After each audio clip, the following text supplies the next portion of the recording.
بسم اللہ الرحمن الرحیم والصلاة والسلام علی رسولہ الکریم وعلی آلہ وصحبہ اجمعین اما بعد۔ میرے عزیزو، بھائیو، بزرگو، محترم علماء، اللہ تعالیٰ نے ہمیں دین مکمل دیا۔ الیوم اکملت لکم دینکم واتممت علیکم نعمتی وَرَضِيتُ لَكُمُ الْإِسْلَامَ دِينًا۔ اللہ، اس دین کی ابتدا ہے عبادات سے۔ بنی الاسلام علی خمس۔ بنیا کا لفظ یہ بتاتا ہے کہ دین شروع کہاں سے ہوتا ہے۔ وہ توحید و رسالت کی گواہی، نماز، روزہ، حج، زکوٰۃ، یہ بنیاد ہے۔ بنیا کا لفظ ہوتا ہے بنیان، جہاں سے بنیاد کھودی جاتی۔ پھر ایک اور حدیث اس کے ساتھ جوڑ کر میں یہ ایک تصویر پیش کیا کرتا ہوں کہ اللہ کے نبی نے فرمایا انما بعثت لأتمم مکارم الاخلاق او محاسن الاخلاق، کہ میں تمہارے اعلی اخلاق کو مکمل کرنے کے لیے بھیجا گیا ہوں۔ تو یہ اتمم اور بنیا، ان دونوں کو جوڑ کر یہ میں بات کیا کرتا ہوں کہ دین شروع ہوتا ہے عبادات سے اور مکمل ہوتا ہے اخلاق پر۔ اس کی جو انتہا ہے وہ اعلی اخلاق ہے۔ تو ہمارا ایک المیہ ہے کہ فقہی مباحث بڑے زور شور سے پڑھاتے ہیں اور سال کا بہت بڑا حصہ اس میں گزر جاتا ہے، لیکن جو اخلاق کے ابواب ہیں اس سے ایسے گزرتے ہیں جیسے بزنس ٹرین گزرتی ہے۔ ہوتا ہے نہ پڑھنے والوں کو پتہ ہوتا ہے۔ ہمارے جو مجتہد فی مسائل ہیں اس پہ جنت جہنم کا فیصلہ نہیں ہے، دونوں طرف کے فریق ہیں جنت میں جائیں گے، لیکن اخلاق کے ابواب وہ ہیں جس کی کمی کوتاہی جہنم میں لے جائے گی۔ میرے نبی نے سے پوچھا گیا ایو سیئۃ اعظم، یا رسول اللہ سب سے بڑی برائی کیا ہے؟ تو میرے نبی نے فرمایا سوء الخلق والشح المطاع، بد اخلاقی اور حد درجے کا بخل کا یہ بدترین برائی ہے۔ تو پھر پوچھا گیا ایو حسنۃ اعظم، سب سے بڑی نیکی کیا ہے؟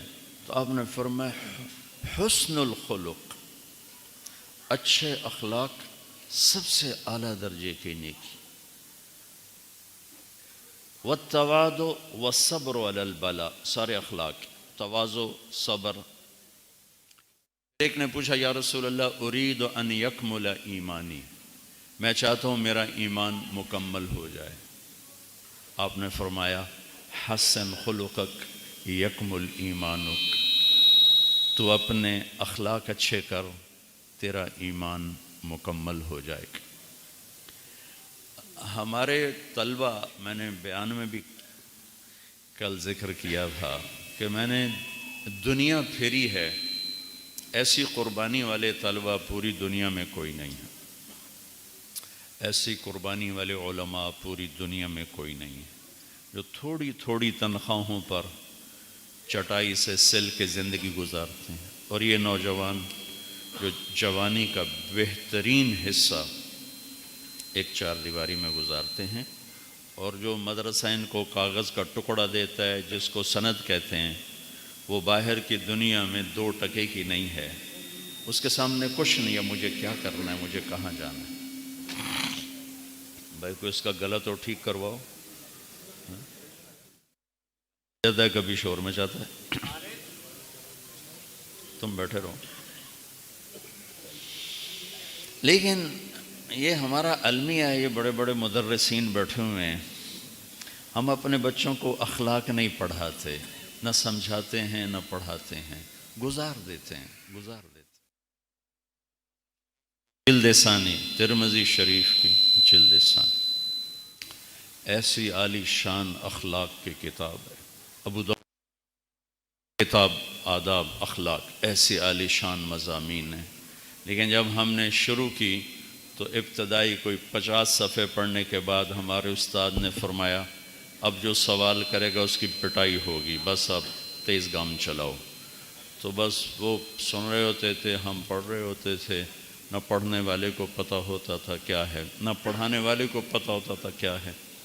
وہ اتنے عالی شان ابواب ہیں، آپ کے علم کی کمی چھپ جائے گی لیکن آپ کے اخلاق کی کمی کبھی نہیں چھپے گی۔ آپ کے علم کی برتری بھی چھپ جائے گی کہ بہت بڑے علامہ ہیں، کسی کو کیا پتہ، لیکن آپ کے اخلاق کی خوبصورتی کبھی نہیں چھپے گی، خوشبو کی طرح مہکے گی۔ تو دین کی ابتدا ہے عبادات اور انتہا ہے اخلاق۔ اس کی انتہا ہے اخلاق۔ ایک دیہاتی کا تجزیہ بتاؤں، دیہاتی کا تجزیہ۔ ہمارے گاؤں کے قریب 2 ایکڑ اس کی زمین، اور اس نے مٹی میں مٹی ہو کر اپنے بچے کو عالم بنایا۔ ملتان کے ایک مشہور درسگاہ سے وہ فارغ ہو کے آیا۔ میرا ضلع ملتان بن جاتا ہے۔ میں اب گھر پر تھا اپنے ڈیرے میں، تو میرے پاس آ کر کہنے لگا مولانا صاحب، اے میرا پتر پڑھیا اے پر کڑیا کوئی نہیں۔ یہ ہماری پنجابی کی مثال، اے میرا پتر پڑھیا تا ہے پر کڑیا کوئی نہیں۔ میں کہا کیوں؟ کہ ہم تا ماں پیو نال گل کرن دا ہی ول نہیں، ہم دا گل پہ جاندہ ہے۔ ایک دیہاتی نے اس کی 10 سال کی محنت کو یوں کر دیا کہ یہ پڑھ کے تو آیا ہے پر سیکھ کے نہیں آیا۔ میں نے کہا کیوں؟ کہ اس کو ماں باپ سے بات کرنے کی تمیز ہی نہیں۔ تو پڑھا کام نہیں آتا، سیکھا کام آتا ہے۔ پڑھنا سیکھنے کا ابتدائی درجہ ہے، سیکھنے کا ابتدائی درجہ۔ تو میرے عزیزو، اخلاق پورے دنیا کے انسانوں کی زیب و زینت، جس پر جا کر اسلام مکمل ہوتا۔ میں نے بیان میں بھی سنایا تھا، میں حرم شریف میں بیٹھا ہوا تھا، ایک طرف چھپ کے مدینہ منور، 3 لڑکے آ کے، مصری اردنی امارات، کہنے لگے نستجیزک فی الحدیث، ہمیں حدیث کی اجازت۔ میں نے کہا تعرفوننی، مجھے جانتے ہو؟ کہنے لگے نہیں، پہلی دفعہ دیکھ رہے ہیں۔ تو میں نے کہا تمہیں کیسے پتہ ہے کہ میرا کوئی حدیث سے پاک سے تعلق ہے؟ کہنے لگے بس عرفنا من سیماک، بس تیرے چہرے سے ہمیں ایسے اندازہ ہوا کہ کچھ اس کا ہے صحیح تعلق، باقی ہم تمہیں جانتے ہو۔ میں کہا ٹھیک بیٹھو۔ میں نے اپنی سند بتائی، ایک تو میری سند ہے قراءتاً اور ایک ہے اجازتاً۔ اجازتاً میری سند اللہ نے بہت عالی بنائی ہے۔ میرے مولانا شیخ الہند کے اور میرے درمیان صرف ایک واسطہ ہے، جبکہ میرے استادوں کی سند مجھ سے سافل ہے اور میری سند ان سے عالی ہے، کہ جو قراءتاً تھی اور دراستاً وہ تو تھی محمد عبداللہ، خیر محمد، محمد یاسین، محمود الحسن، محمد قاسم، عبد الغنی، محمد اسحاق، عبد العزیز اور شاہ ولی اللہ، 9 واسطے۔ شاہ ولی اللہ پر سارے واسطے جمع ہو جاتے۔ جب میں دورے سے فارغ ہوا تو ہمارے بر صغیر میں سند کے عالی سافل ہونے کی نہ خبر ہے نہ کوئی ذوق شوق ہے، جو کہ بتایا ہی نہیں جاتا نا، اور خارجی مطالعے کی طلبہ کو عادت کوئی نہیں ہے، اس لیے کہ وہ 6-7 سبق ہی اتنے تھکا دیتے ہیں کہ وہ بیچارہ بچہ کیا مطالعہ کرے گا۔ لیکن میں ذرا جنونی تھا تو میں خارجی مطالعہ کرتا تھا، تو تھوڑا بہت مجھے شدھ بدھ تھی کہ سند کا عالی ہونا بہت بڑا سرمایہ ہوتا ہے، علمی بھی اور اخروی بھی۔ تو جب میں فارغ ہوا تو اس وقت مولانا زہر گل صاحب رحمۃ اللہ علیہ حیات تھے، جو شیخ الہند کے براہ راست شاگرد۔ تو میں نے لڑکوں کو دعوت دی کہ چلیں ان سے اجازت لیں، ایک لڑکا تیار نہیں ہو۔ دو لڑکے ادھر ہی رہتے تھے، ایک فتح جنگ ایک بنو، تو ان کا راستہ وہی تھا۔ میں نے ان کو تیار کیا، یار تم تو ادھر ہی جا رہے ہو نا، چلو تھوڑا سا اور آگے چلے جائیں گے، تو تیار ہو گئے۔ تو خیر قصہ مختصر، مولانا ظاہر گل رحمۃ اللہ علیہ کسی کو اجازت نہیں دیتے تھے، کسی کو۔ جب ان کے بیٹے سے بات کی تو وہ ہنس پڑے، کہنے لگے انہوں نے مولانا حامد میاں صاحب کے بیٹے کو اجازت نہیں دی تھی، تمہیں کہاں سے دیں گے، تمہیں تو جانتی ہیں۔ مولانا حامد میاں صاحب تو حضرت مدنی کے خلیفہ، اور وہ حضرت مدنی کے یار غار، کہا تو مجھے جانتے نہیں۔ تو میں نے کہا زیارت ہی کروا دو ہمیں، ملاقات تو کرا دو۔ تو ملاقات ہوئی تو اللہ نے ان کے دل میں ڈالا اور ہمیں اجازت مل گئی۔ وہ قصہ لمبا ہو جائے گا، میں اختصار سے بتا رہا ہوں کہ اجازت ہوگی۔ تو پھر فرمایا کہ دیکھو میں تم پہلے ہو جنہیں میں زندگی میں اجازت دے رہا ہوں، میں نے آج تک کسی کو اجازت نہیں دی، کسی کو بتانا نہیں۔ میں نے کہا جی بہت اچھا۔ وہ دنیا سے چلے گیا، ہم نے ڈنڈورا پیٹ دیا کہ ہمارے پاس تو ایک بہت بڑا سرمایہ ہے۔ تو اس طرح سے پھر میری سند بن گئی عزیر گل، محمود الحسن، محمد قاسم، عبد الغنی، محمد اسحاق، عبد العزیز، ولی اللہ، ساتواں۔ تو ولی اللہ سے ابو طاہر مدنی، احمد القشاشی، اور ابراہیم الکردی، احمد القشاشی، ابو المواہب شناوی، محمد بن احمد رملی، ابو یحییٰ انصاری، ابن حجر اسقلانی، ابراہیم بن احمد التنوخی، احمد بن ابی طالب الحجار، حسین بن مبارک الزبیدی، عبد الاول بن عیسیٰ الحربی، عبد الرحمن بن مظفر الداودی، عبداللہ بن احمد السرخسی، محمد بن یوسف الفربری، اور محمد بن اسماعیل البخاری۔ تو میں نے ان کو بتائی تو کہنے لگے وقع، دستخط کرو۔ میں نے کہا ایک سوال کروں گا پھر دستخط کروں گا۔ کہنے لگے کیا؟ تو یہ بیٹھا تھا مصری، یہ اردنی، یہ اماراتی۔ میں نے کہا ما زینت العلم والعالم، عالم اور علم کی خوبصورتی کیا ہے، زینت کیا ہے؟ تو مصری نے کہا التقوی۔ میں نے کہا لا۔ انہوں نے کہا تقوی، میں نے کہا نہیں۔ اماراتی اردنی بیٹھا تھا، اس نے کہا الزہد، زہد، میں نے کہا لا، نہیں۔ اماراتی نے کہا الاخلاص، اخلاص، میں نے کہا نہیں۔ کہنے لگے کیوں؟ دیکھو زینت کے لفظ کا تقاضا ہے کہ چیز نظر آنی چاہیے۔ زینت وہاں بولا جاتا ہے جہاں نظر آئے۔ تو لہٰذا یہ کڑھائی کہاں کی جاتی ہے؟ کرتے پر یہاں کی جاتی ہے، ٹھیک ہے نا؟ ادھر کی جاتی ہے، کندھوں میں کی جاتی ہے، یہاں کی جاتی ہے، جہاں سے نظر آئے، جہاں سے نظر آئے۔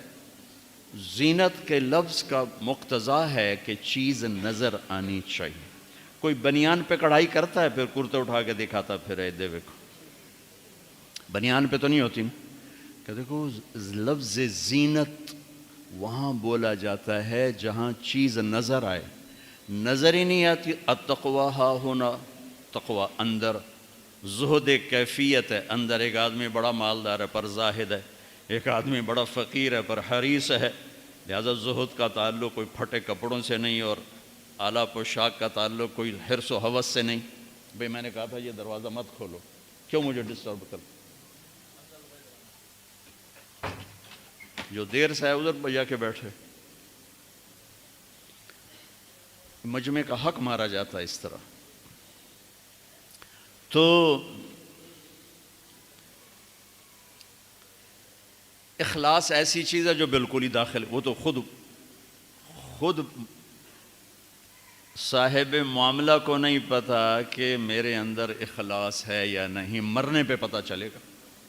اس سے پہلے مفتی نعیم کیا دعویٰ کر سکتا ہے، طارق جمیل کیا دعویٰ کر سکتا ہے، مینگل صاحب کیا دعویٰ کر سکتے ہیں؟ یہ تو موت پہ پتہ چلے گا کہ میں مخلص تھا یا کوئی اور تھا۔ تقویٰ تو پتہ چلتا ہے گناہ سے بچ رہا ہے، حرام سے بچ رہا ہے، اتق المحارم، حرام کردہ چیزوں سے تقوی والا ہے، دنیا سے بے رغبت ہے، پتہ چلتا ہے زاہد ہے۔ لیکن اخلاص ایسی باریک چیز ہے جو موت پہ جا کے یہ راز کھلے گا کہ کیا میں اللہ کے لیے کر رہا تھا یا کوئی اس میں کوئی اور چیز بھی شامل تھی. لہذا میں نے کہا بچوں، تقوی علم کی صفت ہے، عالم کی صفت ہے، زہد علم کی صفت ہے، عالم کی صفت ہے، اخلاص علم کی صفت ہے، عالم کی صفت ہے، زیب و زینت نہیں ہے. کہنے کے پھر آپ بتائیں. میں نے کہا علم ہو یا عالم ہو، اسلام ہو یا مسلم ہو، ایمان ہو یا مومن ہو، دعوت ہو یا داعی ہو، تبلیغ ہو یا مبلغ ہو، اور چاہے عام انسان ہو، سب کی زیب و زینت اچھے اخلاق ہیں. مسلم و کافر، مومن و صالح و طالع، عالم و ان پڑھ، قاری و امی، سب کی زیب و زینت جس سے سارے عیب چھپ جاتے ہیں وہ اچھے اخلاق ہیں. اور سب کی بدصورتی، سب کی بدصورتی جس میں ساری صفات چھپ جاتی ہیں وہ برے اخلاق. برے اخلاق شکل و صورت کا حسن چھین لیتے ہیں، عہدے مرتبوں کی ہیبت چھین لیتے ہیں، رشتوں کی محبت چھین لیتے ہیں برے اخلاق، خون کی رنگت کو بدل دیتے ہیں برے اخلاق. اور اچھے اخلاق وہ بہار ہے جس پہ خزاں آتی نہیں، وہ پھول ہے جو مرجھاتا نہیں، وہ خوشبو ہے جس کی مہک ختم نہیں ہوتی، آخری سانس تک اچھے اخلاق مہکتے ہیں مہکتے ہیں. میرے بھائیو، دنیا پھری ہے، نمازی بھی کروڑوں ہیں، روزے دار بھی کروڑوں ہیں، حج عمرے والے بھی کروڑوں ہیں، تہجد گزار بھی کروڑوں ہیں، سخی بھی لاکھوں کروڑوں ہیں. نہیں ملتے تو اچھے اخلاق والے نہیں ملتے، وہ ہزار بھی نہیں ملتے. 1 کروڑ اکٹھے کروں تو ایک بھی نہیں نکلے گا، ایک بھی نہیں نکلے گا. 1 کروڑ مسلمان اکٹھے کروں اس میں سے 30 لاکھ نمازی نکل آئیں گے، 2-3 لاکھ علماء نکل آئیں گے، 40-50 لاکھ روزے والے نکل آئیں گے، 10-15 لاکھ زکوٰۃ دینے والے نکل آئیں گے. 1 کروڑ میں ایک اخلاق والا نہیں ہے. عورتیں اکٹھے کر لو، مرد اکٹھے کر لو، عرب اکٹھے کر لو، عجم اکٹھے کر لو، ہم فقیر ہو چکے ہیں اخلاق کے لحاظ سے. اور گھر آباد ہوتا ہے اخلاق سے. وہ مولوی کا گھر ہو، وہ مفتی کا گھر ہو، وہ علامہ کا گھر ہو، وہ تاجر زمیندار کا گھر ہو، وہ سندھی بروہی مکرانی بلوچی پنجابی پٹھان کا گھر ہو، وہ مالدار اور فقیر کا گھر ہو، گھروں کو صرف اچھے اخلاق آباد کرتے ہیں. نہ مال و متاع، نہ زر جواہر، نہ عہدے نہ مرتبے، نہ شکل نہ صورت، نہ خاندان نہ نسب، نہ گھر نہ عمارتیں، نہ گاڑیاں نہ سواریاں. گھروں کی آبادی صرف اچھے اخلاق سے ہے، صرف اچھے اخلاق سے ہے، صرف اچھے اخلاق سے. اور کسی بھی گھر کی بربادی کے پیچھے ایک ہی سبب نظر آتا ہے، برے اخلاق، برے اخلاق، برے اخلاق. ایک لطیفہ بھی ہے، حقیقت بھی ہے. ایک شخص نے مجھ سے پوچھا، مولانا یہ مدرسے کے طلبوں میں غصہ بہت ہوتا، مدرسے کے طلبہ میں، کالج کے لڑکوں میں اتنا غصہ نہیں ہوتا جتنا مدرسے کے طلبہ میں غصہ ہوتا ہے. میں نے کہا بیچارے معذور ہیں، پہلے دن پڑھتے ہیں ضرب یضرب ضربا فہو ضارب، وہ پہلے دن ہی مار پٹائی سنتے ہیں، ضرب زید ضرب زید ضرب زید ضرب، بیچارے مار مور کے وہ مزاج ہی بن جاتا ہے، ضرب یضرب ضربا اضرب ولا تضرب. خیر یہ تو اس کے لیے لطیفہ تھا، لیکن حقیقت یہ ہے کہ آپ ہمارے اہل مدارس جیسی قربانی شاید ہی دنیا میں کوئی دے رہا ہو علم کے لیے، لیکن صرف فقہی مباحث ہیں، فقہی مباحث ہیں. اس میں اخلاقی مباحث گول کر دی گئی ہیں، بتائی نہیں گئیں. ماں کے ساتھ کیا کروں، باپ کے ساتھ کیا کروں، بیوی شادی ہو رہی، فرحان نام ہے تمہارا، شادی ہو رہی، بیوی کے ساتھ کیسے چلنا ہے، کیا اخلاق ہیں، کیا ضابطے ہیں، کیا اصول ہیں. کسی کو ساتھ لے کے چلنا ہے، اکیلے چلنا تو آسان ہوتا، کسی کو ساتھ لے کے چلنا. ایک کوئی علماء عذاب بہت گزرے ہیں اور صوفے عذاب بھی گزرے ہیں، تو کسی ایک جن کی شادی نہیں تھی تو ایک کا انتقال ہوا، بڑے اللہ کے وہ نیک پیارے بندے تھے. کسی نے پوچھا انتقال کے بعد خواب میں ملے، حضرت آپ کے ساتھ کیا ہوا؟ کہ اللہ نے میری بخشش فرما دی، لیکن ایک شادی شدہ مسلمان بچوں کو اوئے ہوئے، بچوں کی پرورش اور تربیت میں جو مشقت اٹھاتا ہے اس پہ جو جنت ہے اس کی مجھے ہوا بھی نہیں لگی، اس کی مجھے ہوا بھی نہیں لگی۔ تو میرے عزیزو، آپ سب طلبہ علماء کا مجمع ہے، میں ایک دکھتا ہوا مسئلہ چھیڑ رہا ہوں کہ ہم اخلاق پڑھتے بھی کوئی گزار دیتے، رفع یدین کروں تو بھی انشاءاللہ جنت، نہیں کروں تو بھی انشاءاللہ جنت، اگر باقی چیزوں کی میں پابندی کر رہا ہوں۔ میں امام کے پیچھے سورۃ فاتحہ پڑھوں تو بھی انشاءاللہ جنت ہے، نہ پڑھوں تو بھی انشاءاللہ جنت۔ جو مختلف فی مسائل ہوتے ہیں وہ وسعت کے لیے ہوتے ہیں، نہ کہ تعصب کے لیے ہوتے ہیں۔ اب دیکھو، مولانا انور شاہ صاحب کشمیری رحمۃ اللہ علیہ سے بڑا وکیل احناف کوئی نہیں پیدا ہو سکتا، اور مفتی شفیع صاحب رحمۃ اللہ علیہ کے مضمون چھپا ہوا ہے کہ زندگی ضائع کر دی کہ ایک مجتہد فی چیز کو راجح ثابت کرنے میں ساری زندگی لگاتے۔ ابو حنیفہ کو میرے ترجیحات قائم کرنے کی کوئی ضرورت نہیں ہے، اور اللہ ان چاروں میں سے کسی کو رسوا نہیں کرے۔ امام شافعی رحمۃ اللہ علیہ ابو حنیفہ کی مسجد میں ہاتھ یہاں باندھ رہے ہیں، آمین نہیں کہہ رہے، رفع یدین نہیں کر رہے، تو لوگوں نے کہا حضرت آپ نے اپنا مسلک بدل لیا؟ کہا نہیں، مسلک نہیں بدلا، اس صاحب قبر کے احترام میں ایسا نہیں کیا کہ اس کے نزدیک یہ نہیں تھا۔ یہ ہماری اجتماعی خطا ہے کہ ہم نے ان چیزوں پہ زور لگا دیا جن کا جنت جہنم سے تعلق نہیں۔ یہ تو وسعت اسلام ہے، یہ اسلام کی وسعت ہے، اسلام کے خوبصورت رنگ ہیں۔ جس چیز نے رنگ بھرنا ہے، جس سے مجھے اچھا انسان بنانا ہے، وہ حدیث کے وہ ابواب ہیں جس میں اخلاق بیان کیے گئے۔ بولنا کیسے، دیکھنا کیسے، چلنا کیسے ہے، معاملہ کیسے ہے، برتاؤ کیسے ہے، ماں کے ساتھ کیسا ہو، باپ کے ساتھ کیسا ہو، بیوی کے ساتھ کیسا ہو، بچوں کے ساتھ کیسا ہو۔ میرے نبی فرماتے ہیں اکرموا اولادکم، اولاد کو عزت دو۔ سبحان اللہ۔ حضرت فاطمہ آپ کے گھر کی دیوار ملی ہوئی ہے، دیوار ملی، ٹھیک، اور ہفتے بعد نہیں آتی، روز آنا جانا ہے، یا اگلے دن یا اس سے اگلے دن، کثرت سے آنا جانا ہے۔ جب حضرت فاطمہ رضی اللہ تعالیٰ عنہ گھر میں تشریف لاتی، اللہ کے نبی میں بیٹھے ہوں، فاطمہ آ رہی، تو اب بیٹھے نہیں رہتے تھے، اب کھڑے ہو جاتے تھے، زمین پہ بیٹھیں کھڑے ہو جاتے، چارپائی پہ بیٹھیں کھڑے ہو جاتے، بیٹی کے لیے وہیں نہیں کھڑے رہتے تھے، تیزی سے آگے بڑھتے تھے، دروازے تک جانے کی کوشش فرماتے اور اپنی بیٹی کا ہاتھ پکڑ لیتے، اس کا بوسہ لیتے، پھر ہاتھ پکڑے پکڑے لاتے اور پہلے اپنی بیٹی کو بٹھاتے پھر خود بیٹھتے تھے۔ ہمیں تو یہ اخلاق سیکھا۔ اس پر بحث کرتے، رفع یدین پہ بحث چل رہی ہے 10 دن، کیا ظلم و ستم ہے یہ۔ میں اب میں اس لیے کھل کے بول رہا ہوں، اسے تنقید نہ سمجھو، اسے نصیحت سمجھو، اسے استخفاف نہ سمجھو، اسے میرا درد سمجھو، اسے میرا دکھڑا سمجھو۔ یہ میرے نبی نے اولاد کو عزت دے کے دکھایا۔ عرب کے ماحول میں بیوی سے اظہار محبت کسی سردار کے لیے عیب تھا، عیب۔ معشوق کے لیے اظہار محبت فخر تھا، اس کے لیے شعر و شاعری فخر تھا، لیکن مجھے بیوی سے پیار ہے، یہ موت۔ ماحول ایسا ہے کہ بیوی سے اظہار محبت عیب ہے اور معشوق سے اظہار محبت فخر ہے۔ ایک نمونہ پیش کرتا ہوں، توبہ بن السمہ، جس کو ہم مجنو کہتے ہیں، مجنو، لیلہ تو لیلہ ہی تھی لیکن مجنو کا نام توبہ بن السمہ الخفاجی، خفاجی مکے میں آباد ہیں، عراقی قبیلہ ہے عرب کا۔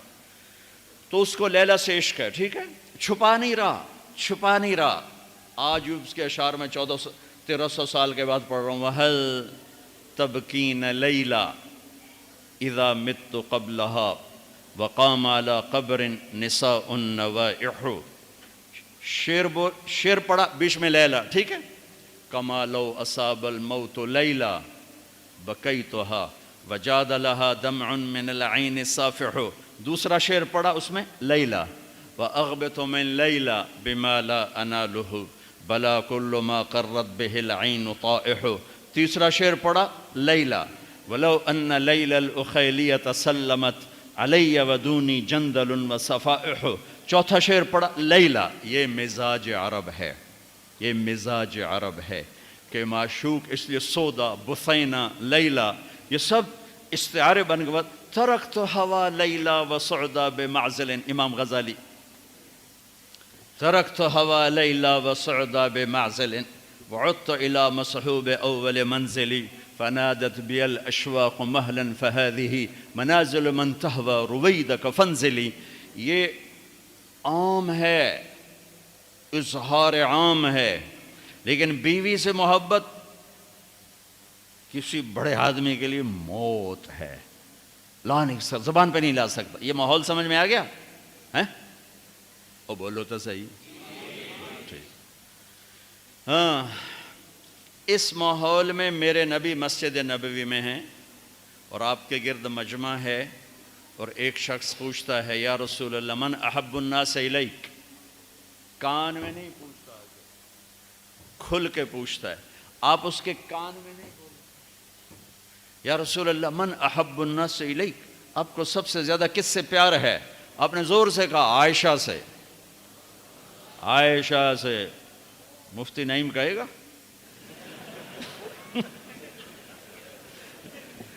آپ نے کہا عائشہ سے. وہ تو ہل گئے. یہ کیا ہوا؟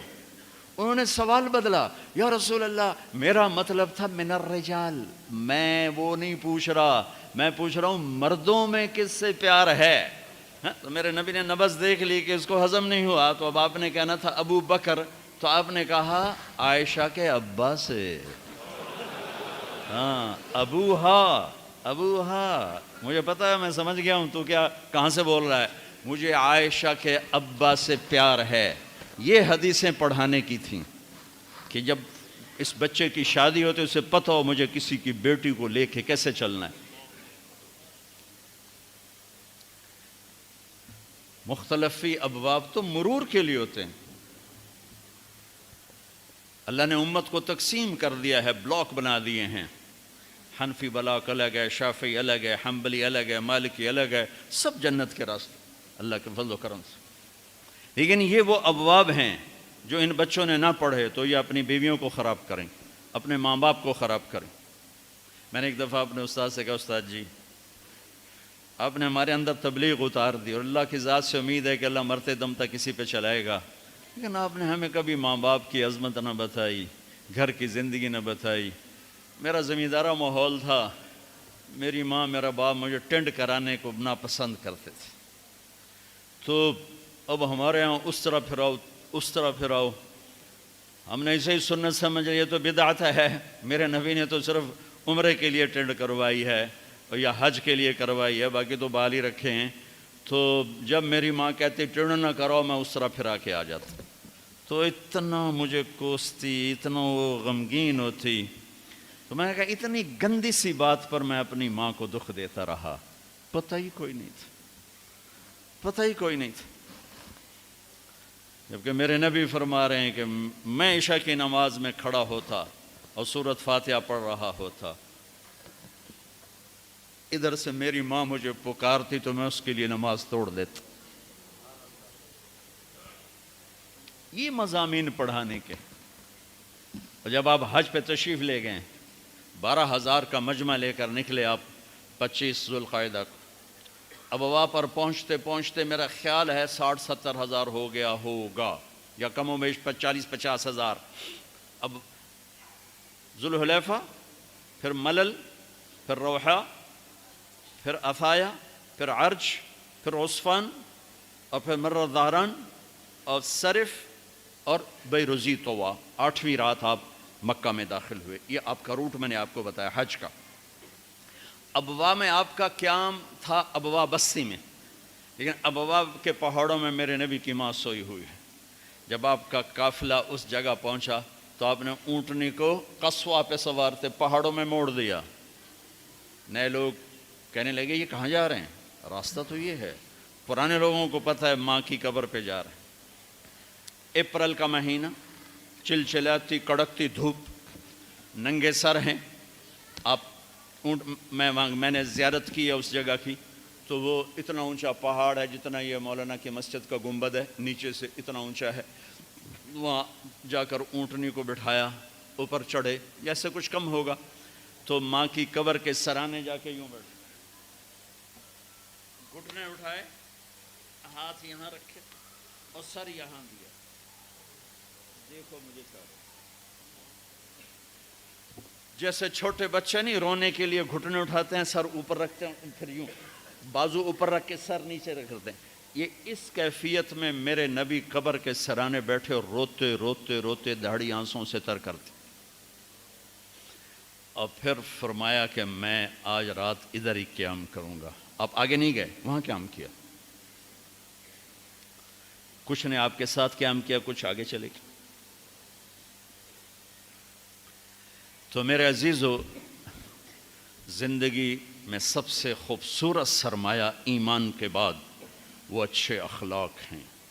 میری عبادت کی کمی چھپ جائے گی، میرے علم کی کمی چھپ جائے گی، لیکن میرے اخلاق کی کمی نہیں چھپ سکتی۔ میری عبادت کی کثرت چھپ جائے گی، میرے علم کا ذخار ہونا چھپ جائے گا، لیکن میرے حسن اخلاق نہیں چھپ سکتے۔ یہ خوشبو ہے پھیل کے رہتی، اور برے اخلاق بدبو ہے جو پھیل کے رہتی۔ تو ایمان شروع ہوتا ہے، اسلام شروع ہوتا ہے عبادات سے، مکمل ہوتا ہے اخلاق سے، ٹھیک ہے؟ اور اخلاق مکمل کس سے ہوتے ہیں؟ حیا سے۔ والحیاء شعبۃ من الایمان، اس کو الگ ذکر کرنے میں بہت بڑا پیغام ہے۔ حیا، حیا، حیا۔ اسلام مکمل ہوتا ہے اخلاق پر، اخلاق مکمل ہوتے ہیں حیا پر، اور حیا مکمل ہوتا ہے نکاح پر۔ جس معاشرے میں نکاح نہیں ہوتا وہاں زنا پھیلتا ہے، جب زنا پھیلتا ہے تو اللہ کی پھٹکار برستی ہے، اور قوموں کی قومیں، نسلوں کی نسلیں برباد ہو جاتی ہیں۔ جس معاشرے میں بد کرداری پھیل جائے، فحاشی پھیل جائے۔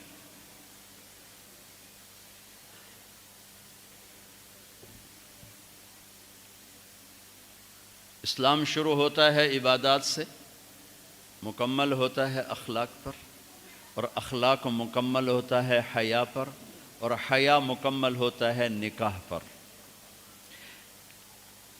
کبھی نکاح کے لفظ پہ غور کیا کہ نکاح کا مطلب کیا ہے؟ میرا ایک ذوق ہے، میرے پاس ٹائم ہو تو ہمت نہیں، ہمت ہو تو ٹائم نہیں۔ سفر، لوگوں کی وقت بے وقت ملاقاتیں، مسلسل سر درد، اس نے مجھے بہت محبوس کر دیا ہے۔ تو ایک ذوق تو ہے، ایک فغان بے شرر سینے میں باقی رہ گئی، سوز بھی رخصت ہوا جاتی رہی تاثیر بھی۔ بڑی محنت سے پڑھا تھا، نصاب کو حفظ کیا تھا، یاد کیا، تکرار نہیں، سن رہے ہو؟ تکرار نہیں، حفظ، یاد کیا، یاد کیا۔ منطق جیسے فضول کو یاد کیا، جو غبی کو سمجھ میں نہیں آتا اور عقل مند کو ضرورت کوئی نہیں۔ ابن تیمیہ فرماتے ہیں غبی کو سمجھ میں نہیں آتا اور سمجھدار کو ضرورت کوئی نہیں۔ یاد کیا، زبانی یاد کی، سلم یاد کی، یاد کی۔ تو بڑا ذوق تھا کہ میں مدرس بنوں، میرے مقدر میں اللہ نے کچھ اور لکھا تھا، میں اس پہ راضی ہوں، اللہ کی تقسیم پہ راضی ہوں۔ تو اب میں کیا کرتا ہوں کہ میں لفظ کو لیتا ہوں، لفظ کو لغت میں ڈھونڈتا ہوں، لغت میں کیا کیا معنی ہیں، وہاں سے کچھ نکالنے کی کوشش کرتا رہتا ہوں اپنے طور پر۔ تو لفظ نکاح، نکاح کا کیا؟ نکاح، فرحان کا نکاح فلاں کی بیٹی کے ساتھ، قبول ہے، ہاں جی قبول۔ اور لفظ نکاح کا مطلب کبھی دیکھا کہ نکاح کسے کہتے ہیں؟ نکاح کی اصل ہے دو چیزوں کا یکجان ہو جانا، دو چیزوں کا یکجان ہونے کو نکاح کہتے ہیں۔ پھر اس کی چار شکلیں بتائی ہیں لغت میں۔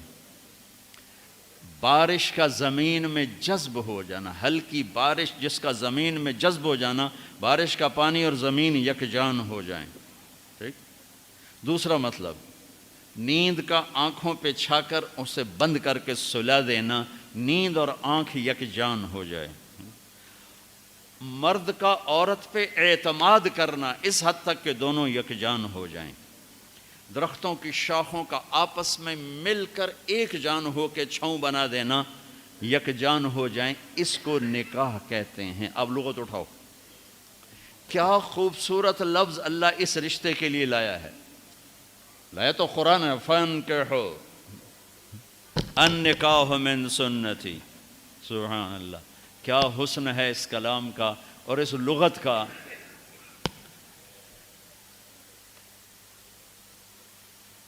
اب ہماری عربی رہ گئی ہے وہ پٹھان کی اردو والی۔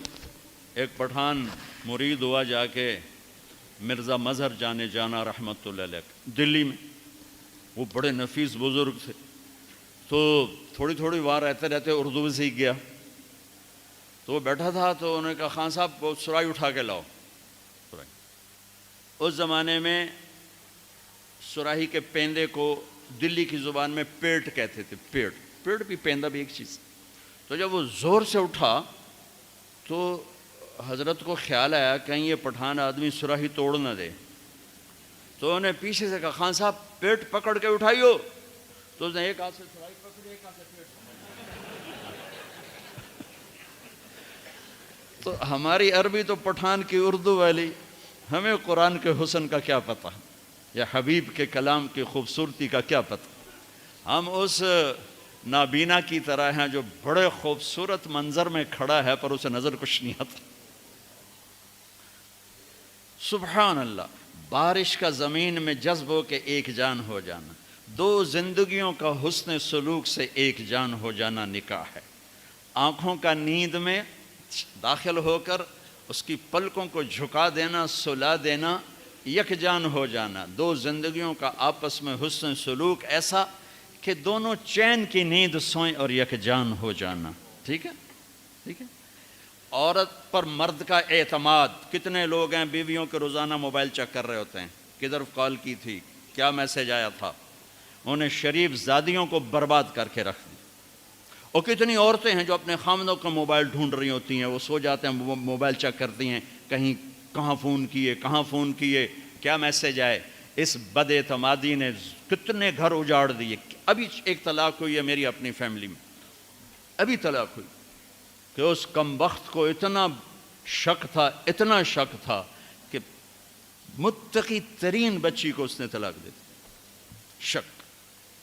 تو نکاح کا تیسرا مطلب ہے اعتماد، اور خاص مرد کا عورت پہ ایسا اعتماد کہ ایک جان ہو جائے۔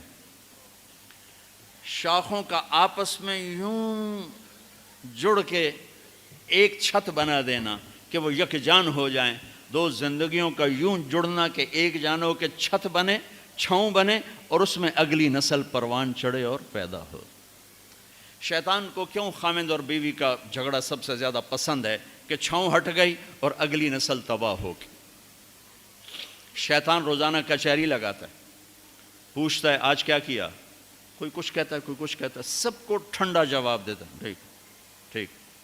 ایک شیطان کھڑے ہو کر کہتا ہے حضور میں نے میاں بیوی کو لڑایا، تو کم وقت اپنی ایسی یوں اچھلتا ہے، تو ہے جو کر کے آیا ہے، آجا، اس کو گلے لگاتا ہے، اس کو اپنے پاس بٹھاتا ہے، کہتا ہے یہ ہے وہ کام۔ کیوں؟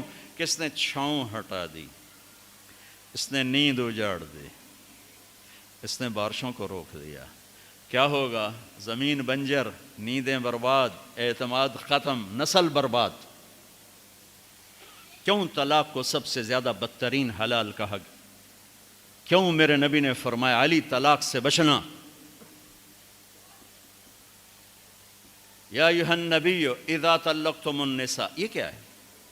یا ایھا الذین آمنوا اذا طلقتم النساء ہونا چاہیے، اے ایمان والو جب تم طلاق دو۔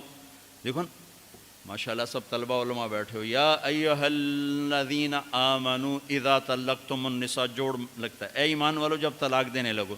اللہ کہہ رہا ہے یا ایھا النبی، اے میرے نبی، اذا طلقتم النساء جب تم لوگ بیویوں کو طلاق دینے لگو۔ اس کا جوڑ کیا ہے؟ خطاب اپنے حبیب سے اور امر امت کو ہے۔ ارے میرے بھائیو، اللہ نہیں چاہتا کہ طلاق ہو، اللہ اپنے نبی کو سفارشی بنا کے لا رہا ہے کہ اس کا خیال کرو، طلاق نہ دو، اگر دینی ہے تو پھر یہ طریقہ ہے۔ اللہ اپنے نبی کو بیچ میں لا رہا ہے کہ بچو اس سے، بچو اس سے۔ امام غزالی کی روایت ہے کہ جس کی بیوی بدتمیز اور اس نے صبر کیا، جس کی بیوی بدتمیز اور اس نے صبر کیا تو اسے وہ اجر ملے گا جو نوح علیہ السلام اور لوط علیہ السلام کو ملا۔ جس کا خامد بدتمیز اور اس کی بیوی نے صبر کیا تو اسے وہ اجر ملے گا جو حضرت آسیہ کو فرعون کی زوجیت میں ملا۔ میرے بھائیو، سب سے اہم رشتہ خامد اور بیوی ہے، سب سے اہم رشتہ خامد اور بیوی ہے، سب سے اہم رشتہ خامد اور بیوی ہے۔ یہ میں ہوائی فائر نہیں کر رہا، گنو ماں باپ کے لیے کتنی آیات ہیں، چند، ماں باپ کے عظمت احترام چند آیات، اولاد کے لیے چند آیات، بہن بھائیوں کے لیے چند آیات، لیکن خامد اور بیوی کے لیے سینکڑوں آیات ہیں، پورا مضمون چلتا ہے، پوری صورت چلتی ہے کہ ایک گھر کیسے آباد ہو۔ قرآن نے کس رشتے پر زور دیا وہی اہم ہو۔ کسی رشتے کو اپنی نشانی نہیں بتایا، کسی رشتے کو اپنی نشانی نہیں بتایا۔ میں نے ماں باپ دیے، میری بہت بڑی نشانی، میں نے اولاد دی، میری بہت بڑی نشانی۔ صرف ایک رشتے کو کہا میری بہت بڑی نشانیوں میں سے، جس اللہ کہتا ہے ان فی خلق السماوات والارض، زمین آسمان، واختلاف اللیل والنہار، دن رات، والفلک التی تجری فی البحر بما ینفع الناس، سمندر میں کشتیاں، وما انزل اللہ من السماء من ماء فاحیا بہ الارض بعد موتها، آسمان سے بارش، وبث فیہا من کل دابہ، اور اللہ کی مخلوق چلتی پھرتی، وتصریف الریاح، اور ہواؤں کا ہیر پھیر، والسحاب المسخر، زمین آسمان کے درمیان بادل، ان سب کو اللہ کہتا ہے لآیات، یہ میری بہت بڑی نشانیاں ہیں، لقوم یعقلون، عقل والوں کے لیے۔ اب اس طرح اللہ نے خامد بیوی کے رشتے کو بھی فرمایا کہ میری بہت بڑی نشانی ہے، اور اپنی نشانیوں میں لائے، من آیاتہ، میری بہت بڑی نشانی کیا؟ ان خلقکم من تراب ثم اذا انتم بشر تنتشرون، میری کتنی بڑی نشانی ہے کہ مٹی کا بنا طارق جمیل بول رہا ہے، اور مٹی کے بنے یہ منظور مینگل جیسے علامہ بیٹھے ہوئے ہیں۔ یہ کتنی بڑی نشانی ہے کہ سارے مٹی کے بنے ہوئے، اور کیا ان سے نکل رہا ہے، کیا بول رہے ہیں، کیا چل رہے ہیں، ٹھیک ہے؟ اللہ کہتا ہے میری نشانی ہے۔ اگلی آیت چھوڑ دو، اس سے من آیاتہ خلق السماوات والارض واختلاف السنتکم والوانکم، میری بہت بڑی نشانی ہے کہ میں نے زمین آسمان بنائے، تمہاری زبانیں الگ، تمہارے چہرے الگ۔ اس سے اگلی من آیاتہ منامکم باللیل والنہار وابتغاؤکم من فضلہ، میری بہت بڑی نشانی، سلا دیتا ہوں، اٹھا دیتا ہوں، رزق کو زمین میں ڈال دیا، تم نکالتے پھرتے ہو۔ من آیاتہ یریکم البرق خوفا وطمعا، میری بہت بڑی نشانی، بادل، بجلی، بارش، گرج، چمک، کڑک، اجتماع میں کتنی بارش ہوئی، سب بھیگے پڑے تھے بیچارے۔ من آیاتہ ان تقوم السماء والارض بامرہ، میری کتنی بڑی نشانی ہے کہ زمین آسمان کھڑے ہوئے ہیں، قائم ہیں۔ ٹھیک ہو گیا؟ میں نے ایک آیت چھوڑ دی تھی، جب میں نے کہا مٹی سے انسان نشانی، میرے دماغ نے کہا وقع، جب میں نے کہا زمین آسمان میرے رب کی نشانی، میرے دل نے کہا بالکل صحیح، جب میں نے کہا سونا اٹھنا، رزق کی تلاش میرے اللہ کی نشانی، میرے دل نے کہا بالکل صحیح، جب میں نے کہا آسمان سے بارش، بجلی، گرج، چمک میرے رب کی نشانی، ہاں بہت بڑی نشانی، زمین آسمان قائم ہیں میرے رب کی نشانی، ہاں بہت بڑی نشانی۔ اب میں وہ آیت پڑھنے لگا جو میں نے چھوڑ دی، جس کو نہ میرا کبھی دل مانا نہ کبھی دماغ مانا، کہ اچھا یہ بھی اللہ کی نشانی ہے، یہ بھی کیا ہے؟ من آیاتہ ان خلق لکم من انفسکم ازواجا لتسکنوا الیہا وجعل بینکم مودۃ ورحمہ ان فی ذلک لآیات لقوم یتفکرون۔ میری بہت بڑی نشانی کہ میں نے خامد اور بیوی کا رشتہ بنایا، اور اس میں 3 چیزیں ڈالیں، سکون ڈالا، محبت ڈالی، ہمدردی کو ڈالا۔ اولاد سے گھر بھرا ہو، بیوی نہ ہو تو کہتا گھر ہی ویلا پہ، گھر ہی ویلا پہ۔ پوتے پوتیاں ہوں خامد نہ ہو تو بیوی کہتی گھر ہی سونا ہے، گھر ہی سونا ہے. لِتَسْكُنُوا إِلَيْهَا.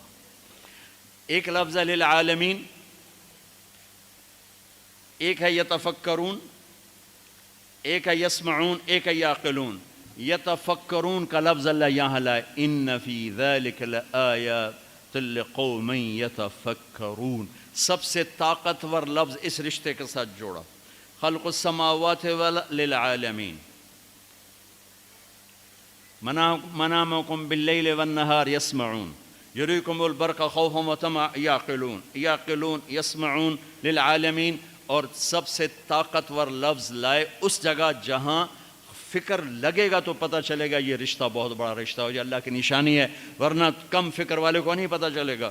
کتنا یہ رشتہ ذلیل ہو چکا ہے، کتنی بیویاں روزانہ مار کھاتی ہیں، کتنی بیویوں کو مارا جاتا ہے، گالیاں دی جاتی ہیں، ان کے ماں باپ کو گالیاں دی جاتی ہیں، ان کے بہن بھائیوں کو گالیاں. ساس سسر کتنی ننگی تلوار ہیں.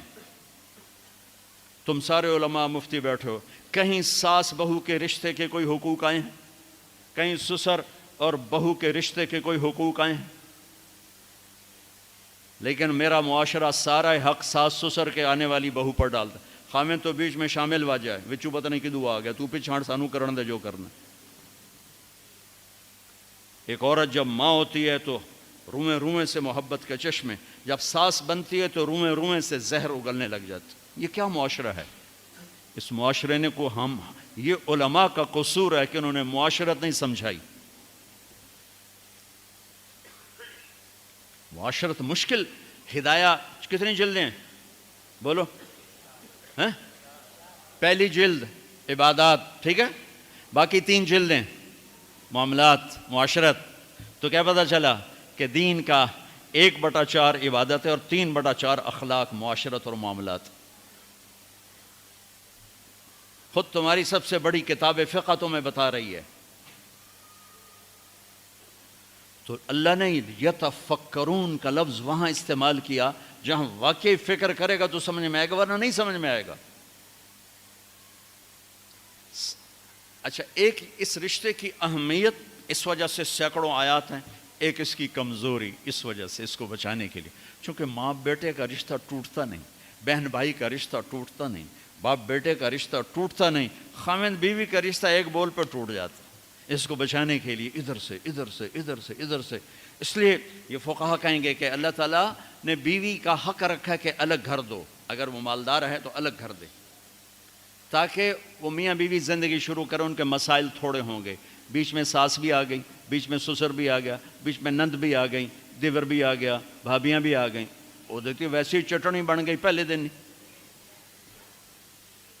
چند دن پہلے ہمارا ایک ساتھی ہم بتا رہا تھا جی کہ وہ صاحب جب بیوی کو مارتے تھے نا تو ساتھ ان کے ابا بھی آ جاتے، ان کی اماں بھی آ جاتی، ان کی بہن، ان کے بھائی، سارے مل کر بیوی کی پٹائی کرتے تھے.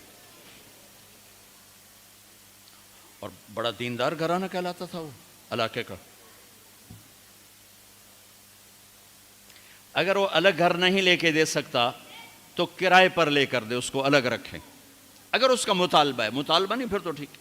اگر کرائے پر بھی لینے کی سخت نہیں تو گھر میں پورا پورشن اس کو لے کر دے، پورا پورشن دے جس میں وہ آزاد ہو. اگر اس کی بھی ہمت نہیں تو ایک کمرہ، ایک کچن، ایک ٹوائلٹ اس کا الگ ہو جس میں اور کوئی نہ ہو. اگر اس کی بھی ہمت نہیں تو پھر روزے رکھے تھے، تسبیح پڑھے، کسی دین کو برباد نہ کرے، پھر کسی کی بیٹی کو برباد نہ کرے، پھر اپنے روزے رکھے. یا معاشر الشباب من استطاع منکم الباۃ فلیعفل وان لم یستطع فعلیہ بالصیام. پھر روزے رکھو، تسبیح پڑھو، کسی کی بیٹی کو برباد نہ کرو. یہ بہت خوبصورت رشتہ ہے، لیکن جوائنٹ فیملی سسٹم نے اسے تباہ کر کے رکھ دیا.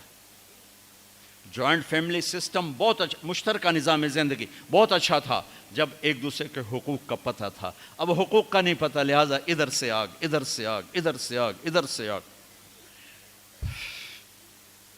میں سر درد کا مریض ہوں، تھوڑی تھکاوٹ شروع ہو جاتا، فاقہ شروع ہو جاتا، تو میں روزے رکھنے کے لیے مری چلا جاتا ہوں کہ بھئی چلو کوئی ٹھنڈک، روزے کا لمبا ہونا اور ٹھنڈک شاید اس کو کچھ وہ بیلنس کر دیتا ہے، تو میں کچھ 3-4 روزے پھر بھی چھوٹ جاتے ہیں لیکن اکثر پورے ہو جاتے ہیں۔ تو بھوربن میں وہاں ایک جگہ میں ٹھہرتا ہوں، تو عصر کے بعد میں تھوڑا بیان کرتا ہوں معاشرت پر۔ تو پہلی دفعہ جب میں وہاں ٹھہرا تو 8ویں دن امام مسجد کی بیوی آئی ہمارے پاس، میری بیگم کے پاس، کہ جی بیگم صاحب میں نے آپ کا اور مولانا کا شکریہ ادا کرنا ہے کہ آج میری زندگی کا پہلا ہفتہ ہے میرے خامند نے مجھے مارا نہیں، پہلا ہفتہ۔ امام مسجد، امام مصلی پہ کھڑے ہونے والے، کہا پہلا زندگی کا ہفتہ ہے میرے خامند نے مجھے مارا نہیں، ورنہ میری ہر دوسرے دن پٹائی ہوتی تھی۔ اور 10ویں دن امام صاحب خود آ گئے، کہا مولانا صاحب ہمیں پتہ ہی نہیں تھا زندگی کیسے گزار، ہمارے جو ماحول میں تھا ہم وہی کر رہے تھے۔ کہ میرے بہنوئی نے میری بہن کی ایک دفعہ ٹانگ توڑی، ایک دفعہ بازو توڑا، اور عالم دین ہے، عالم دین ہے، ہمیں کسی نے یہ بتایا نہیں تھا، ہم نے زندگی میں پہلی دفعہ یہ باتیں آپ کے منہ سے سنی کہ زندگی کیسے گزار۔ تو فرحان کی زندگی فتوے سے نہیں چلے گی کہ میں مفتی نعیم کا بیٹا ہوں، یہ تو حسن اخلاق سے چلے گی، میٹھے بول سے چلے گی۔ میرے نبی حضرت عائشہ کو لقمے بنا کے کھلاتے تھے، کوئی اظہار عشق تھا، اللہ کی قسم اظہار تعلیم تھا، تعلیم تھی، سکھایا کہ زندگی گزارنی کیسے۔ ان کو آٹا گوندھ کے دیتے تھے، چونکہ ابھی شروع میں ان کو آٹا گوندنا نہیں آتا تھا، تو آٹا گوندھ کے دیتے تھے۔ اور عرب بڑی بڑی بوٹیاں پکاتے تھے، تو حضرت عائشہ بوٹی اٹھا کے ایسے نوچتیں اور پھر رکھ دیتیں، تو اللہ کے نبی بوٹی اٹھا کر جہاں سے حضرت عائشہ نے نوچا ہوتا تھا وہاں سے نوچ نوچ کے دکھا کے کھاتے تھے۔ میرے رب کی قسم اظہار یہ ہمیں تعلیم دی ہے کہ زندگی کیسے گزاریں۔ پھر بڑے بڑے پیالے ہوتے تھے پانی پینے کے، چھوٹے گلاس نہیں، چھوٹا گلاس تو بخل کی نشانی، اب تو اور چھوٹے ہو گئے کہ کپ کو گلاس بنا دیا۔ میرے بچپن میں مجھے یاد ہے اتنا بڑا گلاس ہوتا تھا، اور ڈیرے میں جتنے مہمان ہوتے تھے، کچی سڑکیں ہوتی تھیں، مہمان کوئی ہمارے رشتہ دار یا دوست نہیں، راہگیر مسافر ہوتے تھے، ہر مہمان کو دودھ پلایا جاتا تھا رات کو، چونکہ جانور زیادہ ہوتے تھے تو ہمارا اکرام زیادہ سے زیادہ یہی ہوتا تھا، تو ہم سارے مہمانوں کو دودھ پلاتے تھے۔ تو ایک مہمان آیا ہمارے دادے کا زمانے کا، چاچا لال، اب گلاس چھوٹے ہو چکے ہیں، تو وہ جب نوکر نے دودھ پیش کرنے کے لیے نا آگے بڑھا تو اس نے گلاس دے کر کہنے لگا پتر میں نہیں پیندا، سمجھ رہے ہو پنجابی سمجھ رہے ہو نا، پتر میں نہیں پیندا۔ اسے کہا چاچا کیوں نہیں پینا ہے؟ کہ دو تو ود پیواں تے بے غیرت بنا تے دو نال میرا گزارا کو نہیں، لے جا۔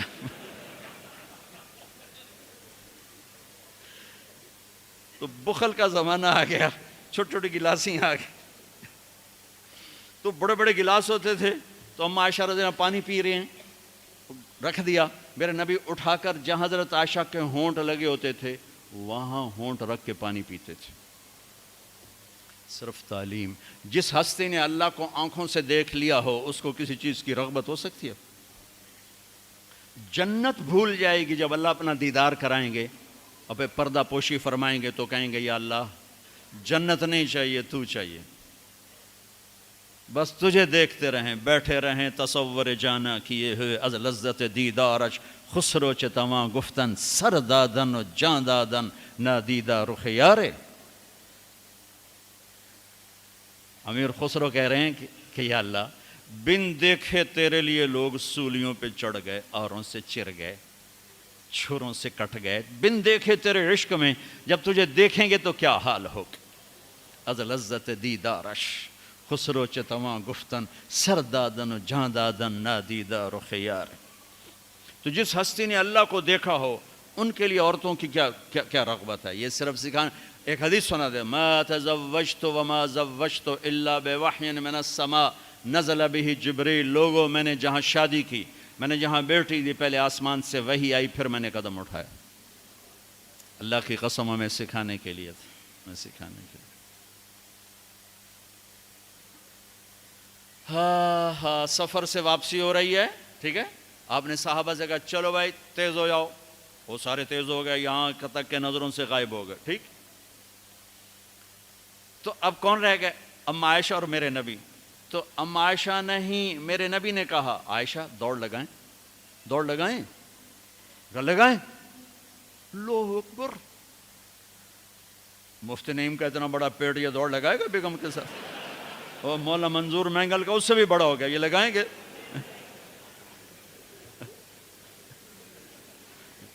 تو عائشہ دوڑ لگائیں؟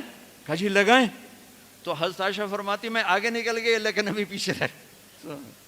پھر کچھ عرصہ گزر گیا، کئی سال گزر گئے، پھر ایک سفر سے واپسی ہو رہی. آپ نے کہا ہاں بھائی آگے جاؤ. وہ سارے آگے جا گئے، اجل ہو گئے. آپ نے کہا عائشہ دوڑ لگائیں؟ کہا جی لگائیں. تو کہا ان دنوں میں موٹی ہو گئی. تبدنت کا لفظ مجھے یاد ہے کہ میں موٹی ہو گئی تھی. تو جب دوڑ لگائی تو اللہ کے نبی آگے نکل گئے. تو آپ نے کہا عائشہ ہذہ بتلک، اب تو میں برابر ہو گئی. اللہ کی قسم زندگی سمجھانے کے لیے تھا. جہاد کا سفر سارا صحابہ کا قافلہ ہے، جنگ کا زمانہ ہے، دشمن چاروں طرف ہے، اور ہم اما عائشہ رضی اللہ عنہ اونٹ پہ بیٹھیں اور ہاتھ لگایا تو ہار غائب. فرمایا میرا تو ہار کوئی نہیں، میں تو نہیں جاؤں گی، میرا ہار ڈھونڈو. تو میرے نبی نے نہیں فرمایا چل بیٹھ، اتنے لوگوں کو تو پریشان کرتی ہے، تجھے پتہ نہیں میں نے سبق پڑھانا تو میرے پیچھے پڑ گئی. طلبہ میرا انتظار کر رہے ہیں.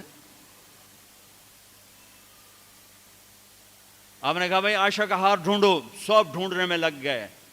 شام ہو گئی، سورج چھپ گیا اور ہار نہیں ملا، اور اس کے بعد تلاش بند ہو گئی. اندھیرے میں کہاں ملے گا؟ اب کیا ہوا؟ پانی رات کو عشاء میں ختم ہو گیا، فجر کی نماز کا وقت داخل ہونے والا ہو گیا، اور پانی کوئی نہیں، تیمم کی آیات نہیں اتریں. لوگوں نے ابو بکر کو تانے دینے شروع کیے، تیری بیٹی کی وجہ سے اب نماز کا کیا بنے گا؟ ابو بکر غصے میں آئے اما عائشہ کے خیمے میں. تو اللہ کے نبی گود میں سر رکھے سو رہے تھے. اب آپ تو باپ تھے، تو آ کر اب بول تو سکتے نہیں، اور چہرے سے دوری تیری وجہ سے ہو، اور یہاں پسلی میں ماری انگلی، زور سے انگلی ماری. تو کہتے میں ایسے سخت ہو گئی تاکہ میرا بدن حرکت نہ کرے کہ کہیں اللہ کے نبی اٹھ نہ جائیں. تو چہرے سے غصے کا اظہار کر کے، اور میرے والد مرحوم جو تھے نا، وہ گالیاں بہت نکالتے تھے، اور ان کی بخشش پنجاب کے ذمہ دار کیا تھے. جب میں تبلیغ میں لگ گیا تو اب وہ عادت مجھ سے شرماتے تھے. تو جب میں ہوتا تھا نا تو نوکر کو بلا کر اس کو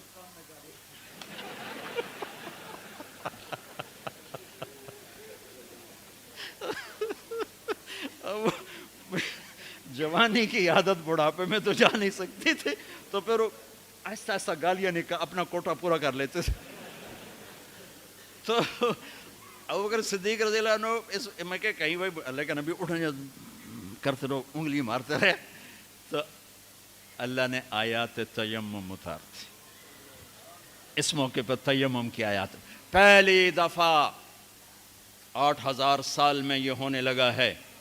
بھلا مٹی سے آدمی صاف ہوتا ہے اور گندا ہو جاتا ہے؟ اللہ نے کہا نہیں، فتیمم، چلو تیمم کرو. اب سارے صحابہ میں خوشی کی لہر، اور سعد بن عبادہ کہنے لگے اے آل ابو بکر، یہ پہلی تو نعمت نہیں ہے جو تمہارے گھرانے کے طفیل ہمیں ملی ہے، اس سے پہلے بھی بڑی نعمتیں تمہارے گھر کی طفیل ہمیں ملی ہیں. اللہ نے تیمم کی آیت اتار دی.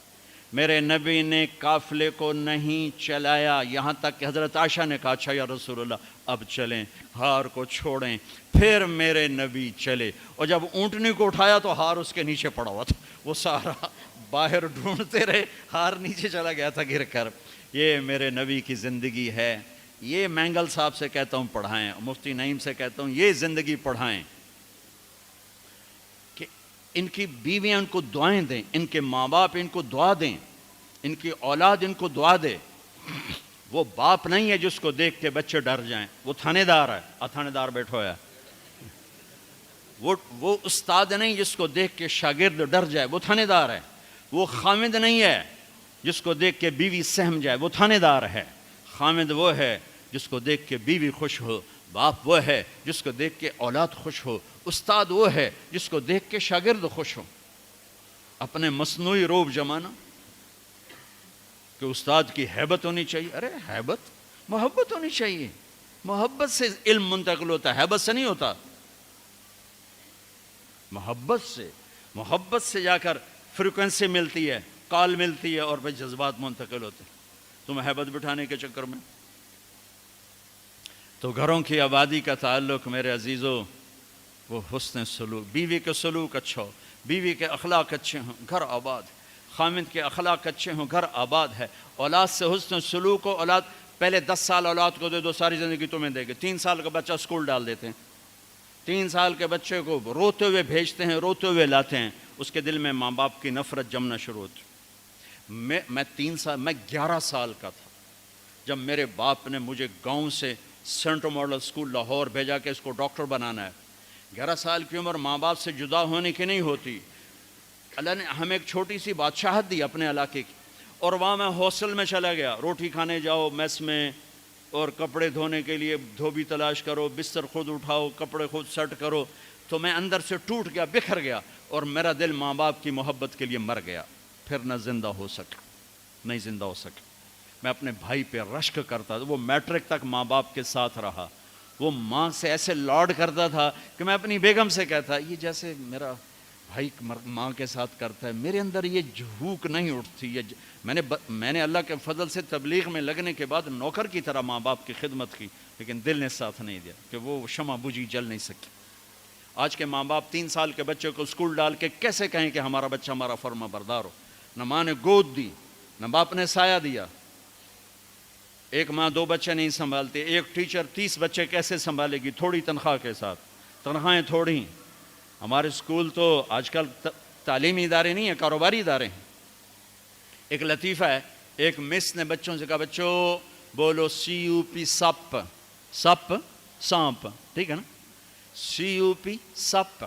لڑکوں نے کہا نہیں مس CUP تو کپ ہوتا ہے۔ کہا نہیں کہو CUP سپ۔ کہا نہیں مس CUP کپ ہوتا ہے۔ کہا بیٹو اتنی تھوڑی تنخواہ میں CUP سپ ہی رہے گا، کپ نہیں ہو سکتا ہے۔ تو ہمارے اسکولوں کی یہ تعظیم ہے، یہ اللہ کے بندے خود کروڑوں روپے کماتے ہیں اور امپلائز کو اتنا بھی نہیں دیتے کہ روٹی ڈھنگ سے کھا سکے، تو انہوں نے بچوں کی تربیت کا کرنا، انہوں نے بچوں کو کیا پڑھانا؟ جو ماں بچے کے لیے نہیں تھک سکتی، پھر اس موبائل نے اولاد ماں باپ کو ایک دوسرے سے کاٹ کے رکھ دیا۔ ہمارے فیصل آباد میں ایک خاتون اسکول ٹیچر اور خامند ان کے اچھے پوسٹ پر، تو وہ پیپر چیک کر رہی تھی، رونے لگی۔ تو ان کے خامند نے پوچھا کیوں رو رہی؟ اس نے ایک پیپر آگے کر دیا، رول نمبر ڈیش ڈیش۔ تو اس میں ایک تھا کہ آپ کیا بننا چاہتے ہیں، بچوں سے سوال آپ کیا بننا چاہتے ہیں؟ تو اس بچے نے لکھا تھا کہ I want to be a smart phone, میں اسمارٹ یہ موبائل بننا چاہتا ہوں، یہ آئی فون بننا چاہتا ہوں اور سیمسنگ فون بننا چاہتا ہوں، اس لیے کہ جب میں گھر آتا ہوں تو میں دیکھتا ہوں میری ماں مجھے اتنی توجہ نہیں دیتی جتنے اپنے موبائل کو دیتی ہے۔ جب میں اس سے بات کرتا ہوں تو مجھے نہیں دیکھتی، موبائل کو دیکھتی رہتی، مجھ سے باتیں کرتی ہے۔ اور جب میں اپنے ابا سے بات کرتا ہوں، اپنے لیپ ٹاپ پہ بیٹھا ہوتا ہے، وہ اسے دیکھتا رہتا ہے، مجھے توجہ نہیں دیتا۔ تو اس سے اچھا ہے کہ میں انسان کی بجائے ایک موبائل فون ہوتا کہ میرے ماں باپ مجھ سے پیار تو کرتے۔ تو اس نے میاں نے کہا تو اس میں رو کیوں رہے ہو؟ کہ یہ تیرے بیٹے کا پیپر ہے، یہ میرے تیرے بیٹے کا پیپر ہے، یہ میرے تیرے بیٹے کا پیپر ہے۔ ایک اس موبائل نے ہماری زندگیوں کو تلخ کر دیا، برباد کر دیا، تباہ کر دیا۔ یہ استعمال کی چیز تھی، نہ کہ ہلاکت کی چیز۔ میراسیاں نو پتر ملیا، انہیں چم چم کے مار چھڑیا۔ پاکستانیوں کو موبائل ملا، ٹائلٹ میں بھی بول رہے ہوتے ہیں، ٹائلٹ میں بھی سودے کر رہے ہوتے ہیں یہ یوسف جیسے۔ اتنی تلخ زندگی، گاڑی چلاتے ہوئے موبائل، کہاں ٹکر مارو گے؟ میرے کالج کا جگری یار 2 ٹکڑے کر دیا بس والے نے اس کے پیچھے، پوری گاڑی اس پر چڑھا دی۔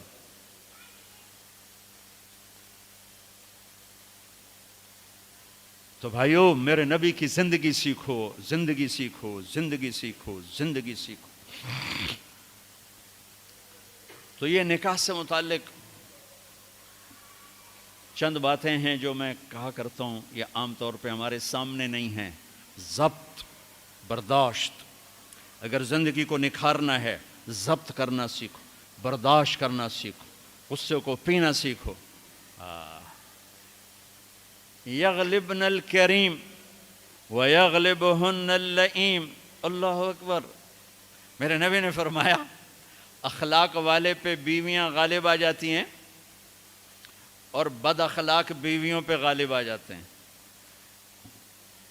لَأَنْ أَكُونَ مَغْلُوبًا كَرِيمًا أَحَبُّ إِلَيَّ مِنْ أَكُونَ غَالِبًا لَئِيمًا. میں اخلاق والا بن کے بیوی سے دب کے رہوں، یہ مجھے پسند ہے اس بات سے کہ میں بد اخلاق ہو کر، کمینہ ہو کر بیوی پہ غالب آؤں.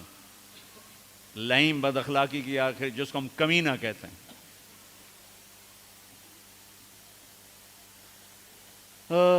خیرکم خیرکم لأہلہ وأنا خیر لأہلی. میرے نبی نے فرمایا سب سے بہترین مسلمان وہ ہے جو بیوی سے اچھا سلوک کرے، اور میں تم میں سب سے اچھا سلوک کرتا ہوں اپنی بیویوں کے ساتھ. میمونہ رضی اللہ تعالیٰ عنہ کے گھر آپ کی باری ہے اور آپ کو پیشاب آیا، آپ اٹھے پیشاب کے لیے، پیچھے میمونہ کی آنکھ کھل گئی تو انہوں نے دیکھا بستر خالی، تو ان کو نفس نے چکر دے دیا.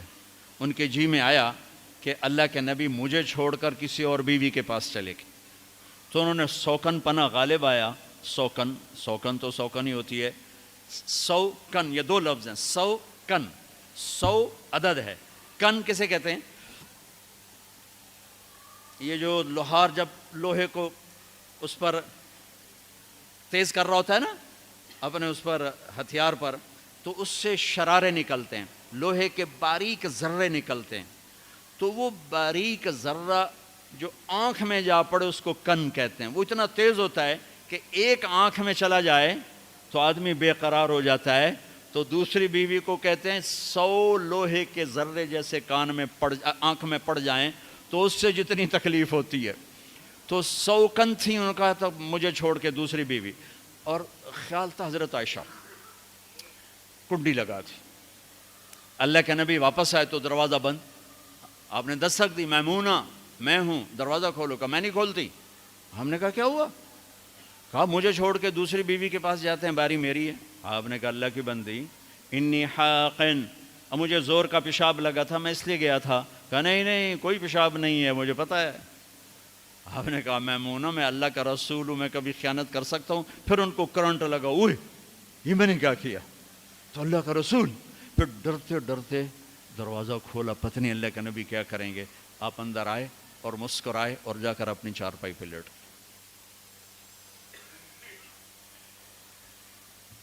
تو میرے عزیزوں، میرے بھائیوں، کسی بھی انسان مرد عورت کی زندگی کی خوبصورتی، خوشحالی، خوشحال، خوش ایک کیفیت کا نام ہے، حال ایک لمحے کا نام، لمحہ موجود کو حال کہتے ہیں. خوشی ایک کیفیت ہے. لوگ کیا سمجھتے ہیں؟ خوشحال ہے، پیسے بہت ہیں. میں نے تو کسی پیسے والے کو خوشحال نہیں دیکھا. سب کو میں نے اپنے مسائل کا میں گھرا ہوا دیکھا ہے. خوش اور حال دو لفظوں کو ملا کر گیا خوشحالی، خوشحال. ہر لمحہ موجود میں خوشی ہو، ہر لمحہ گزرنے والے میں خوش ہوں. اس کا تعلق میرے آپ کے اخلاق کے ساتھ ہے، پیسوں کے ساتھ نہیں، چیزوں کے ساتھ نہیں. تو بھائیو اپنے اخلاق بنائیں، میں بھی بناؤں، آپ بھی بنائیں. اور میرے نبی نے کہا علی میں تمہیں اولین و آخرین کے اخلاق بتاؤں. اولین و آخرین کا جی کیا ہیں؟ فَتَصِلُ مَنْ قَطَعَكَ وَتُعْتِ مَنْ حَرَمَكَ وَتَعْفُ عَمَّنْ ظَلَمَكَ. جو توڑے اس سے جوڑ، سبحان اللہ. جو نہ دے اس کو دے، جو زیادتی کرے اسے معاف کر. کہ یہ اولین و آخرین کے اخلاق. اور جو یہ سیکھ گیا، آپ نے کہا میں ضامن ہوں جنت الفردوس میں گھر لے کر دوں. اس کا نام تزکیہ ہے. اس کا نام اخلاق کی انتہا کا نام تزکیہ ہے. قلب جاری ہونے کا نام تزکیہ نہیں، اخلاق کی انتہا پر پہنچنے کا نام تزکیہ ہے. تو میرے عزیزو، اپنے آپ کو بھی سناتا ہوں، آپ کو بھی، فرحان کو بھی، سب کو، ہم اپنے گھروں کو خوبصورت بنائیں اچھے اخلاق کے ساتھ. جس کے اخلاق اچھے ہیں، جسے برداشت کرنا آتا ہے، تعریف کرو. اپنے بچوں کی تعریف کرو، اپنے شاگردوں کی کوئی خوبی دیکھو تعریف کرو، اپنی بیوی میں کوئی خوبی دیکھو تعریف کرو، اپنے ماں باپ میں کوئی خوبی دیکھو تعریف کرو. بیوی اپنے خاوند میں کوئی خوبی دیکھے تعریف کرے تو دل بڑا ہو جاتا ہے. خوشامد حرام ہے، تعریف حق ہے. جو آپ سنتے ہو حدیث پاک، جو تمہارے منہ پہ تمہاری تعریف کرے اس کے منہ میں مٹی ڈالو. یہ اس سے مراد تعریف نہیں، خوشامد ہے. جو تمہاری خوشامد کرے اس کے منہ میں مٹی ڈالو. یحبون ان یحمدوا بما لم یفعلوا، یہ خوشامد ہے. تعریف کسی مسلمان کا جائز حق ہے اس کی خوبی پر. اپنی بھی وہ ڈاکٹر عبدالحی صاحب رحمۃ اللہ علیہ ایک مرید کے ہاں گئے کھانا کھانے، تو کھانا ان کو پسند آیا. انہوں نے مرید سے پوچھا کس نے بنایا؟ کہا جی میری بیگم نے بنایا. کہا بلاؤ. وہ بیگم آ گئی تو کہنے لگے بیٹی میں نے آپ کے ہاتھ کا پکا کھانا کھایا، بہت بڑھیا تھا، بہت پسند آیا، جزاک اللہ خیر جزاک اللہ خیر. تو وہ بیگم رونے لگی زاروں قطار. تو ڈاکٹر صاحب رحمۃ اللہ علیہ نے پوچھا بیٹی رونے کی کیا بات ہے؟ کہا حضور آپ کے مرید کے پاس 30 سال ہو گئے، 30 سال میں ایک لفظ کبھی میں نے اپنی تعریف کا نہیں سنا. دنیا کا بڑا بخیل انسان ہے جو کسی کی جائز تعریف بھی نہ کر سکے. تو بھائیو رشتوں کو پانی پلاؤ حسن سلوک کے ساتھ، تعریف کے ساتھ، درگزر کے ساتھ، محبت کے ساتھ، شفقت کے ساتھ. سینہ کھلا رکھو. اللہ نے عبادات کے اشارے کیے، اخلاق کو تفصیل تفصیل تفصیل سے بتایا. تو اللہ تعالیٰ میرے بھی اخلاق اچھے کر دے، آپ کے بھی اچھے کر دے. اگر ہمارا علمی حلقہ حسن سلوک، حسن اخلاق اور زبان کی شدت سے نرمی پر آ جائے تو کیا سے کیا پھول کھل جائیں گے، کیا سے کیا گل کھل جائیں گے. اسی چیز کو اپنے گھروں میں زندہ کرنا ہے. ضحاکن بسامن، میرے نبی گھر میں ہنسنے والے تھے، مسکرانے والے تھے، اپنے گھر والوں کے ساتھ ایک عام انسان کی طرح رہنے والے. گھر میں جھاڑو دے رہے ہیں، اپنے کپڑے دھو رہے ہیں، کپڑا پھٹ گیا خود سی رہے ہیں، جوتا ٹوٹ گیا خود اس کو ٹھیک کر رہے ہیں. میرے نبی کا اپنے گھر کے یہ کام تھے. تبلیغ اس کو سیکھنے کی ایک محنت، جہاں سے مل جائے. تبلیغ خوبصورت محنت ہے، تزکیہ کی ہے. اللہ کے نیک بندوں کی صحبت میں بیٹھو، جہاں سے بھی یہ دولت ملے اسے حاصل کرنے کی کوشش کرو. اور تبلیغ ایک اس وقت کھلا راستہ ہے، جاؤ گے تو اللہ تعالیٰ بہت کچھ نصیب فرمائیں گے. ارادہ کرتے ہیں انشاءاللہ. تو اب آپ ایک ماحول میں ایک معاشرے میں ہو. میں نے اتنا 1.5 گھنٹہ اخلاق کی بات کی ہے. اگر کوئی بچے آپس میں لڑے ہوئے ہوتے ہی آخر جوان خون ہے، یہاں سے اٹھ کے صلح کر لینا. تم حدیث پڑھتے ہو، قرآن پڑھتے ہو، آپس میں بولتے ہی نہیں ہو، چھوٹی چھوٹی باتوں پہ لڑ رہے ہوتے. ایک دفعہ ایک مدرسہ میں گیا دورے کے طلبہ سے بات کرنے، تھوڑی بات کر. بھائی میرے پاس سند ہے تو مجھ سے وہ بچے مختلف مدارس کے آ جاتے ہیں، جی آپ سے سند لینی ہے تو آپ تھوڑی بات کر. میں بات کرتا ہوں، وہ سند کی اجازت دیتا ہوں. تو میں نے ان سے بات کی اور آخر میں یہ تھوڑے اخلاق کی بات کر کے میں نے کہا آپس میں اٹھ کے نا صلح کر لینا، کہ علم والے کے لیے مناسب نہیں کہ چھوٹی چھوٹی باتوں پہ لڑا ہوا. تو مجھے ایک لڑکے نے بتایا کہ جی اس دورے کی جماعت میں 2 لڑکے تھے جو میزان کے سال میں آپس میں لڑے تھے اور آج تک ایک دوسرے کو سلام نہیں کیا تھا. یہ آپ کی بات سن کر دونوں گلے مل کر ایک دوسرے سے معافی مانگی ہے. وہ سنتے ہی نہیں ایسی بات. ورنہ ہمارے طلبہ میں اتنی استعداد ہے کہ پوری دنیا میں کسی میں نہیں. جو چیز بتائی انہوں نے اندر لے لی، جو نہیں بتائی ان کو پتہ ہی کوئی نہیں. تو کسی سے یہ جو آپ جو لوگ باہر سے آئے ہوئے ہو، کسی سے لڑے ہوئے ہو، صلح کر لینا، گلے لگ جانا. اور خاص طور پر میاں بیوی کی لڑائی اگر صلح میں بدل جائے تو اللہ خوش ہو کر ان کے پچھلے سارے گناہ معاف کر دیتے. تو کرو گے نا انشاءاللہ صلح. ایسے مستورات بھی سن رہی ہیں تو وہ بھی اگر کسی سے لڑی ہوئی ہیں تو وہ بھی صلح کر لیں. اللہ کو صلح بہت پسند.